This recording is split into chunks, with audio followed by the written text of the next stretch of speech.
Hey, what's up everyone? Cool Cat Matt. We're doing an updated Qualcomm tutorial video. We're going to talk about Qualcomm macros, how to send those properly, just the main ones, probably 5, 6, or 7 of them. And then we're going to talk about your hours of service, how to log in, how to change your status, going from on duty, off duty, and then also how to do a pre-trip on the vehicle inspection side. So let's get into this. So here you can see this is the main features of the Qualcomm, okay? This home button here will always take you to this screen. Alright, so let's talk about the messaging. Alright, so here's your messaging. You got your inbox, outbox, and compose. Alright, so everything we send to you will be in the inbox. Everything you send us will be in the outbox. And then all your macros, that laminated sheet of macros that we gave you, those are all in here. You can scroll up and down to find those. Okay, so if you want to send a free-form message, you can do that. That'll go directly to your dispatcher. It's kind of like a text. Alright, so I'm just going to give you the basic features of the Qualcomm first, and then we'll dive into the actual macros and stuff like that. To log in, here's your driver login screen. Okay, so I'm currently logged in right now, but you're just going to put your driver ID login that safety gives you, and then the employee ID password that's for your comm data card. So your hours of service, let's take a look at this, okay? So it's kind of similar. You have 8 hours and 0 minutes. You may need to reject some drive time, especially if you're leaving orientation. You can reject it. In most of the time, it's because the shop was driving the truck unassigned. So I'm just going to reject all these. That's all you have to do is when you go to reject, put the shop name in there.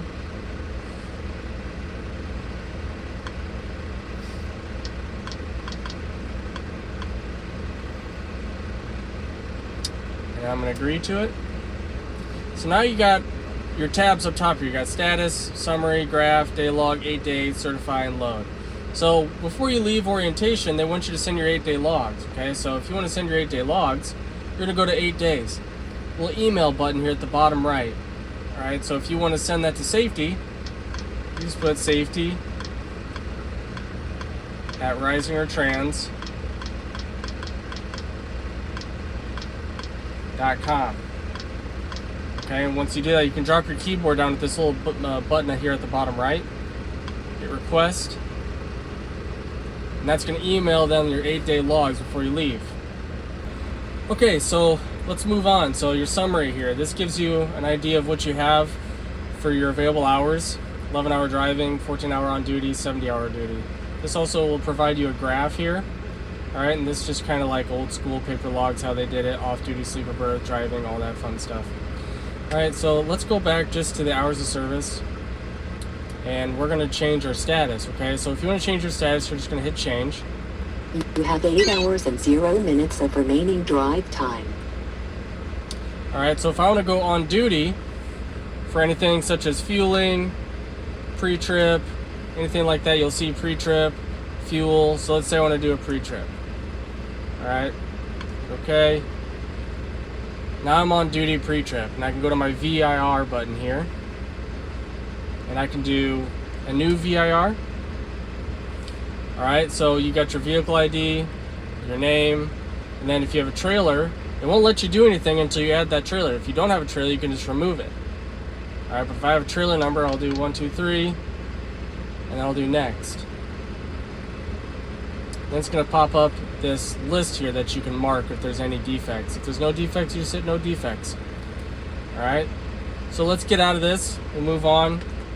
And we're just going to go and look at each macro that is really important. Okay, so if you're starting your day, first and foremost, you want to go to compose, and you want to find yourself your 44. Okay, so let's look at a 44 here. Click the 44, it's going to ask you the date, start time, today's hours. So if I did today, I'm going to put 06/19/25. This tab button should be your best friend. Okay, hit that tab button. It's going to drop you down to each box until you're completed. So if I want to start today at noon, put noon. I got 14 hours on my clock. My driver ID, I'm just making this up obviously. Hours on my 70, and no, I'm not running on recap hours. Okay, you can send that in, and that's going to go directly to your dispatcher, and the planners will see that as well. Okay, so next I'm going to show you another one that's really important. When we send you a load, one of the things that you need to do right away is confirm the load yes or no. So if you want to do that, hit a 15. Okay, so it says confirm yes or no. Well, I'm good on the load. Put my trip number in. This little 2-digit number at the end is very important. Your pickup date. So let's say I'm picking it up today. And I am going to put 12 just for fun. I'm just going to fill this out so you can kind of see what I'm doing.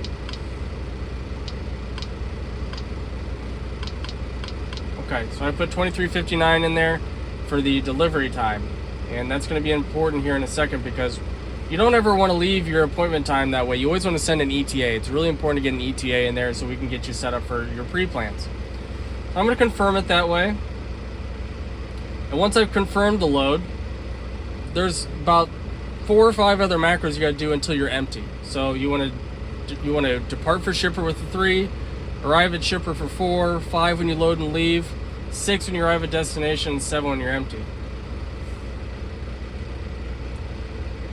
You good? You need a break? You're good? You got your rest now? Alright, so let's do departing for shipper. This is a really short message, okay? So all it's going to ask for is your trip number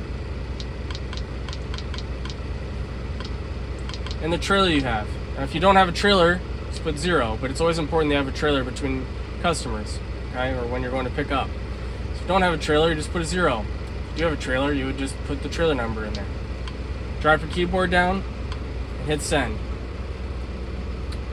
Next, when you arrive at shipper, you're going to do a 4. Really basic. It says arrived at shipper and waiting to be loaded. So I'm just going to put my trip number in there. And that lets your dispatcher now know that you are at the shipper waiting to be loaded. Now, when you're getting ready to leave after you've been loaded, there's a couple things you really want to do, and you can do it a couple ways. But first, we want to do our loaded and departing shipper message. So put what trailer you dropped, what trailer you loaded, the bill lading, how many pieces, the weight of the load, and you'll be able to find all this on the bill of lading that you get with the load itself. Put the seal number on the load, and then it's going to ask for your ETA date and time. Okay, so originally the time said 23:59. Well, I don't want to put that again, so I'm going to make sure that my ETA is updated. So if I'm going to be there at 10 a.m., I'm going to put 10 a.m. That way the planners and your dispatchers know what time you're going to be delivering, so we can get you set up with another load. So I'm going to put my trip number last here. And that is going to be the last message I send in this sequence until I arrive at the destination. So when you arrive at the destination, you're going to send a 6. It's really basic. You're just going to put the trip number in. And that's just going to let us know that you're there. And then once you're empty, you're going to do a macro 7, which is an empty at destination message. So we're just going to put that information in. What trailer you dropped, and what trailer you picked up. Now, if it's a live unload, you can put that same trailer number in there. Right? That way we know that you didn't actually get any new trailer. If it's a different trailer, you're picking up an empty, then you can put your new trailer number. Alright guys, that's the basics of the Qualcomm. I kind of just showed you the most important stuff. But if you have questions about how to use it or send certain macros, I'm your guy. Just want to make sure that you have a good basic understanding of the Qualcomm. But as you use this thing and as you go sending these messages, doing your logs, it gets easier by the week. So if you have any questions, hit me up, extension 203. Thanks guys.